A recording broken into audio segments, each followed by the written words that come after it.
Hey, our upgrade pace is looking solid right now, but I do think we need to push harder if we want to stay competitive. Here's the report.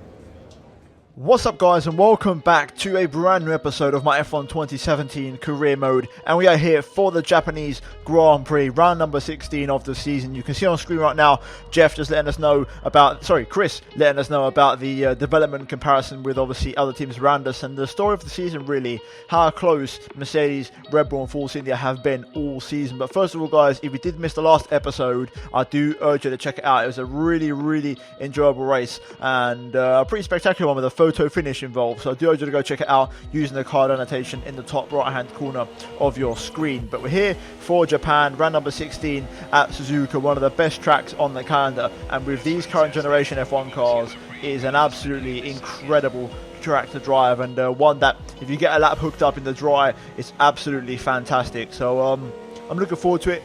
Qualifying is always a real challenge because in the past the AI have actually been slightly OP around here, so I find myself often pushing on the limit quite a lot, so this is why I like this track quite a bit. But in Friday practice we was blessed with a little bit of a watery session in terms of heavy rain at the start and then eventually drying out, but then we had to switch to practice 3, all the way to practice 3 to actually get some dry running in for the first time this weekend, and that was to do the race strategy and the qualifying performance test, because practice 1 and practice 2 were completely rained out. So overall, a good start to the weekend. We got pretty much purple on mostly everything except for, as you see in a moment, the qualifying performance test, which we actually got a green score on because just couldn't get the lap hooked up as I wanted to, just struggled a little bit and made a little few mistakes, and also I did sort of setup tweaks after this to try and remedy the issues. But overall, Friday was a pretty successful session, and I'm hoping now to go into Saturday with a little bit more confidence after improving the car. And also we are sticking with power unit number 3 for this entire race weekend, and I think we also will do in the next one as well. So we're going to basically give in power unit 3 a good hammering in the next couple of races. But jumping into Saturday now, and in Q1 we opted for the slower soft yellow wall compound tyre, and our first lap in the Q1 session was actually okay, nothing spectacular by any means, and we open up the DRS across the line. We go 5th place, over a second off the pace, but luckily the lap wasn't terrible, and we was able to qualify rather comfortably in 8th place there. And Hamilton, my teammate, also on softs, actually got as high as 3rd, so a bit of a pace difference there. But Vettel definitely setting the pace in the Ferrari, with Raikkonen not too far behind. Those two really setting the pace here this weekend, like you can see. They were the benchmark. But then into Q2 we opted and switched over to the super soft tyres, and it was time to sort of use a bit more pace, try and show our cards a little bit, and show what we had in our back pocket. And straight away in Q2 we set a good lap time to go top of the pile, but obviously eventually at the end of the session people would go fast as you would normally expect, and we would actually end up the session in only 2nd place. So Raikkonen beat us, but it wasn't as surprising as I thought. I thought we'd see some pretty ridiculous lap times from the Ferraris, but that was far from the truth. And now jumping into Q3, my first lap was very good, but I made a small mistake right at the end, and also there was a mistake midway through the lap, I believe, that cost me a little bit of time, and we could only manage 4th place. So I decided to go for another attempt at the end of the session, because I felt like this is a track where you have to hook up the perfect lap to have the ultimate qualifying position. So here we go into the first corner, flat out into turn 1, and then midway through you want to go down a few gears to 5th gear. I actually turned in a little bit too early for turn 2, and then go basically now flat out almost through turn 3, then a little downshift through 4, and then bringing it into 5, and then once again thricking it right through the left in 5th gear. Sacrifice the corner a bit to get a better exit and open up the next left-hander for the Dunlop curve, and then basically waiting for the next corner, which is the Degners, which is Degner 1, little downshift, little lift of the throttle, and then Degner 2 down to 4th gear, using all of the track and the curbs at your disposal. Then basically preparing for the break point at the hairpin brake as soon as the curb ends on the little kink before on the right hand side, and then it's critical that you get good traction at the hairpin, which I do okay, but I definitely could have got better traction if I'd had a better exit. But then into the spoon corner, you want to brake bang on the 100-meter board, or sorry, the 50, down to 6th gear, and then eventually down to 5th to really get the nose in for the second part of the corner. You can possibly use 4th here if you need to, but then on the exit, good exit speed, good traction, and then basically it's just flooring it and letting the power unit stretch his legs, and so far we're on a pretty good lap here actually, and improving on our personal best. And Hamilton goes faster with a 27.1, pretty good lap time from him there, as we now go into the final chicane, really trying to maximise the lap time here, all over the curbs, really aggressive, picking up the traction, and then bring it over to the right hand side for the shortest run to the line, and we go across the line. And the question is, where is the lap going to put us in the shuffle? 4th place, and not too bad of a lap that one. That was definitely one of them laps where if you're on the limit and you can't get any higher than 4th, then you know that's where your pace is. And half a second off from Raikkonen on pole. Hamilton getting a very good first row there, 1.5 tenths off, so good lap from him. And we get second row with Sebastian Vettel, and then obviously the rest of the top 10 with Grosjean bringing up the rear in Q3. But overall, that was the story of Saturday qualifying. We're now going to move into Sunday for round number 16 for the Japanese Grand Prix.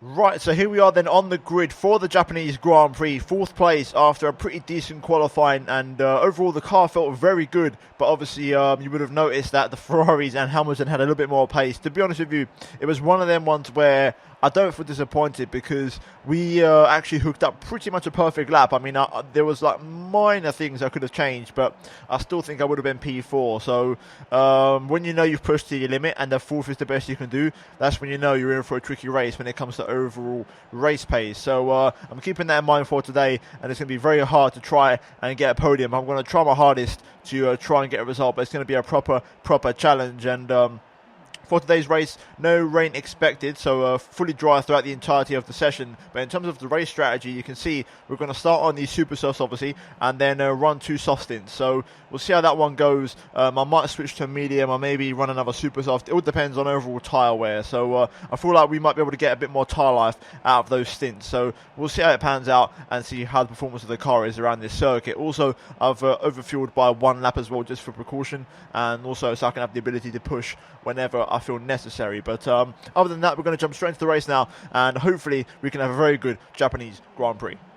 Right then, here we go on the grid. We're going to get ready for the 5 red lights. We've got cars on softs around us here, so it's going to be interesting for strategy. But lights out and away we go, and it's a good start from us actually. Very good start, the best start out of the top 4, and we're going to try to go to the inside into turn 1 on our teammate here. And what a start that is, into 2nd place. Absolutely incredible. The initial launch was pretty poor, but the second phase of the start was brilliant. We got some great traction, and we're up into 2nd place already behind our championship rival Kimi Raikkonen here. So overall the best start of the season by a country mile. Absolutely incredible run off the line. But now Vettel is in 3rd place on the soft compound tyres. Hamilton losing 2 places off of the start and going backwards here. But now the question is, do we have the pace to keep up with Kimi Raikkonen, who's been very, very fast all weekend long, and do we have better race pace than qualifying pace? So let's try and set into this race now and see what our pace is like overall. Oh, VSC early on here, so something has happened further back, so we're going to use this to save some fuel. Raikkonen's pace straight off the get-go is absolutely incredible here. He's got some really, really strong opening pace. We are pulling away from Vettel quite comfortably, but Raikkonen really getting the hammer down here. I'm going to save a little bit of fuel so I can actually use some rich mix to try and catch up, because I want to try and get at least within DRS, and that way we'll be looking good for the race. But I've got to really find some pace here to match Kimi, who really has some strong pace, and I mean really strong pace. Raikkonen's pace is very, very strong here. I can't match it, and I'm running some rich mix on the straight. So right now we're going to have to probably hope these tyres go off a little bit. Maybe my pace is better on worn tyres, but Raikkonen really stretching out the pack here early on. Alright, so that was my scheduled pit stop lap. Raikkonen stays out for another lap, and so am I. I'm in rich mix now. The gap stayed at 5.6. It's sort of stabilised now. But I'm thinking, you know, where I'm going to actually have a chance of beating Raikkonen in this race is if I go for the 1-stop. So I'm currently evaluating my options, and I might switch to a 1-stop strategy and go into mediums.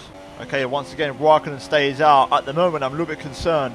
He might have the exact same strategy idea as me, and that Ferrari is quick and it's also good on his tyres, which is very, very annoying. So hopefully Raikkonen comes in this lap now and goes on to softs, because if he doesn't, I think he's on the 1-stop to mediums, and that's going to really frustrate me. Okay, Kimi stops, so he's in the pit lane. I was prepared to switch my strategy that exact same lap and go for a 2-stop, back on the 2-stop, but actually go for softs and super softs. Instead though, we're going to commit to the 1-stop now, as Raikkonen has come in. It looks like he's put on a set of super soft tyres. So we're going to try and go long this stint, very long, and maybe about 2 more laps, I reckon. 3 more laps, and then switch over to mediums. Okay, so we're going to come in to the pit lane now for my first and hopefully only stop of the race here. We're going to try and push the pit entry and try and gain as much time as possible without speeding. And there we go, that was pretty damn good.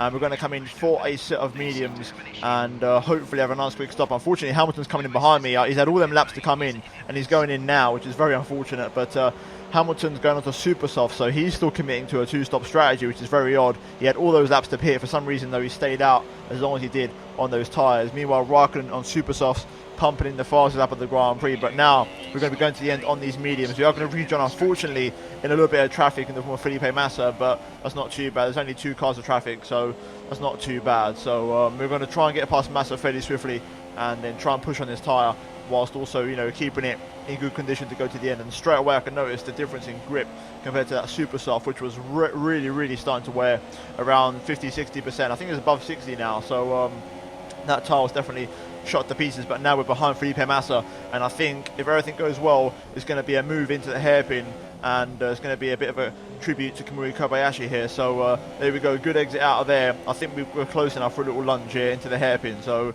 here we go, on the brakes, up the inside, nicely does it, fresh tyres, does the trick, and there we go, we're past Massa. Now we go after Jolly and Palmer.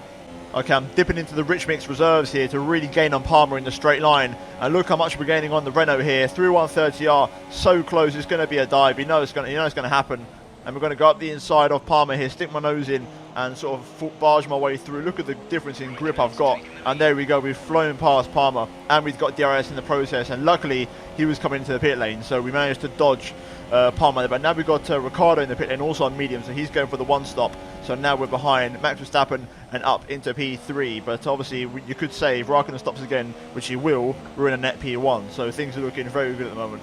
Okay, Verstappen's definitely struggling with those soft compound tyres. We're so much faster than the Red Bull, so it's going to be the exact same move on Massa in the last lap, I think, because Verstappen's going very slowly and he's struggling on those tyres quite a bit. So here we go, we're going to get very close. I'm just going to pull over to the left-hand side and make the move on the brakes into the hairpin, and there we go. Nicely does it, and it's a very easy move, and I'm surprised how much grip I have on these medium tyres. So we're going to put these to good use and try and set some good lap times and make sure Raikkonen doesn't pull out a whole pit stop gap to us. Otherwise, the one stop is going to be worth nothing. Okay, Kimi Raikkonen is in the pit lane and he's gone onto soft compound tyres. So now it's a time when we've got to try and push as much as we can. Raikkonen is going to the end of the race. He's going to rejoin in some traffic, I think, behind Perez and Lewis Hamilton. So that's going to be good for me. So now we've got to really use this gap and we've got to control Raikkonen's pace. Lewis and Perez have both pit at the exact same time, so now that's released Kimi Raikkonen into second place. I'm in Rich Mix now to use a little bit more Rich to try and push, but Raikkonen's going to be on the back of me very soon. Well, I'm pushing very hard now and I'm into the 1 minute 30s for the first time this race, but I'm about to run out of Rich Mix. Raikkonen though at 29.7, 1.1 faster. He's on the hunt. Okay, here comes Kimi, he's right in the back of me now, and I think he's in Rich Mix, he's really pushing, he's going to try and go for the inside into 130, I'm going to go on the outside, it's side by side with a championship rival into the chicane. Can we get it on the inside and hold on to our position? Raikkonen's still there on my inside, side by side, out of the final corner. I'm going to squirt the power on and try and pull away. I am out of Rich Mix right now, I'm literally level, and Raikkonen's going to use DRS on my left hand side to try and power past. Is he going to make it around the outside of turn 1 here? No, he doesn't. He backs out of it, and I hold on to the inside for now. That's the first attack. We've managed to hold on, but Raikkonen really putting the pressure on really early with still 7 laps to go. Okay, Raikkonen is extra close this time, and he's actually going to go for the outside. I'm going to force him to the outside and show him the outside into 130R. We've locked on. I'm going to be on the inside into this corner, still very close here. Raikkonen, though, is on my inside for the chicane. A little bit of contact, and Raikkonen's made the move. I'm going to try and go for the outside and then the inside for the next part of the chicane. Raikkonen's going to get the power on, though. Luckily, though, I've got DRS this time, so the move isn't ever just it. Raikkonen going defensive straight away. I'm trying to pick up his slipstream here. Can we make the move on the Iceman? I'm going to pull to the inside and make the move into the first corner here. Bit of contact, little bit of contact, more contact. Front wing damage on my car on my left hand side, and I think that's going to hurt me for overall grip, and Raikkonen is going to hold on to the lead of the race. Oh mate, that was so spectacular. A shame we couldn't come out on top, but I've got damage on my left front end plate and I've got some severe understeer, so we've got to try and get this car to the end of the race. I don't know what the gap is to Ricciardo, but I might have to pit for front wing because I'm hurting at the moment, so let's see if we can try and settle down and find some pace. Okay, so I'm going to come in now and actually come in for super softs. I was going to lose the position to Ricardo anyway because he's catching me so fast. I've already lost like a second in the middle sector. So we're going to come in, get the front wing changed, go on to super softs, which won't be fresh, they will be scrub, but even still, just get some super softs on the car and basically just push, because I was going to lose second place most likely to Ricardo because of a lack of downforce. So I would have finished in third anyway. So all we've got to do is basically finish where Hamilton is right now, which is P3, and we're going to have to get past Perez and Hamilton to do that. But luckily, we're not too far behind, so I think we can do it if the pace is there. So let's push on now and have a very mighty final 5 laps. Right, there we go, 29.9, pushing hard, 2.4 behind Perez. I think we'll get past Perez, but I don't think we're going to catch Hamilton, but even still, good race nonetheless. I've really enjoyed this race. Another personal best. Perez's pace is pretty good, to be fair, but I am catching him. Wow, I'm going on to the last lap. Perez's pace is actually pretty good. I'm doing purple sectors, but he's holding on. His pace is really, really good. Well, it looks like I'm not going to make it. Raikkonen wins the Japanese Grand Prix, and it goes to show that even on pretty much fresh super softs, I didn't actually have the pace to catch Perez, so I wonder how far I would have dropped on them worn mediums with the damaged front wing. But either way, through the final corner, and it's going to be P5. Disappointing, but at the same time, not too shabby. That's one of the races I actually enjoyed because I felt like I was on the limit every single lap, just pushing it as hard as I possibly could. And yeah, we lost some points to Raikkonen, but in the grand scheme of things, we had a little battle with him, which I really, really enjoyed. And I just enjoyed the challenge of pushing every single lap on the limit, which is what I'm looking for. So really, really fun race. Really, really enjoyed it. And yeah, hopefully there's more races like that, but hopefully I get a bit more better result. You could argue, where would I finish with a pit stop if I hadn't have made it? But I know Ricardo would have definitely passed me, and Hamilton on soft tyres also wouldn't have been too far behind. So, but for the sake of 2 points or 4 points, I think it was worth the gamble, just trying to push in those last few laps. But to be fair, Perez had a better pace than I expected. But look at that, Sebastian Vettel only managed 10th place, so he won't be particularly happy with that one. But looking at the podium, Raikkonen wins at Japan, and he set the fastest lap right on the last lap of the Grand Prix as well. So it just goes to show how dominant he was compared to his teammate Vettel, who, like I said, finished in P10. So Raikkonen really getting the max out of that prancing horse, and also Ricardo getting a very good second place for Red Bull there on the one-stop strategy. But overall, that was the Japanese Grand Prix, and we're now going to move into the final race results, drivers and constructor standings, after that very, very quick race. Right, so looking at the final race results, and Kimi Raikkonen wins at Japan, and Ricardo takes second place, and Hamilton actually had a 10-second time penalty, so he finishes ahead of Perez by 0.3 of a second. That was very, very close. And then obviously Perez and myself in 4th and 5th, and then Esteban Ocon in 6th place ahead of Felipe Massa. Very good race for him there. Also Palmer and Sainz all scoring points from pretty low positions, and Sebastian Vettel taking the final point there. Disappointing race for him, starting from P3, and then Romain Grosjean, the only retirement from today's race. But in terms of the driver standings after that race, we are 35 points ahead of Kimi Raikkonen going into the final 4 races, and Hamilton now into 3rd place and 74 points ahead adrift of me. And Perez actually overtakes Vettel after that race. So Perez having a really, really good season in that Force India, and getting ahead of one of the Ferraris, and Ocon still holding 6th place comfortably ahead of Daniel Ricciardo. But in terms of the constructors, you can see that we are pretty much 57 points ahead of Ferrari, and we're looking nailed on to win the constructors unless something goes terribly wrong between the two of us. So things are looking very good in that department. But we're now going to jump into the laptop and see if we purchase any possible upgrades. Okay, so a small little bonus, we actually get a pit stop efficiency boost, so that's going to help us out in that regard, and a small little tiny upgrade that's going to help us out there. But if we now jump into here, we're going to have obviously a classic event which I'll take care of in a moment. I'll go for that one there. But if we jump into the laptop, and obviously we've got a nice amount of resource points, so we are going to purchase another aerodynamics upgrade. This time we're going to go for the front wing, so we're going to get that one there. That should arrive for USA, and then after that, really for the plan for the rest of the season, because these two here are ultimate upgrades, and so is this one, we're probably just going to focus on chassis, to be honest, because we're not going to have enough time to bring those upgrades in. So or maybe an engine upgrade, we'll see. But either way, hopefully you guys have enjoyed this episode of Career Mode. If you have, then please do leave a like on the video. Also, if you're new around here, please do subscribe to my channel for future F1 content. Lots of exciting stuff coming your way very soon with things I've got planned. Also, do check out these videos on screen right now if you have missed any of them. Also, the full playlist in the right hand side of your screen. And also do check out GT Mega in the links down below in the description. Use the code TOM97 for a 5% discount at checkout. But other than that, guys, thank you ever so much for watching, and I'll see you in my next video very soon. Goodbye.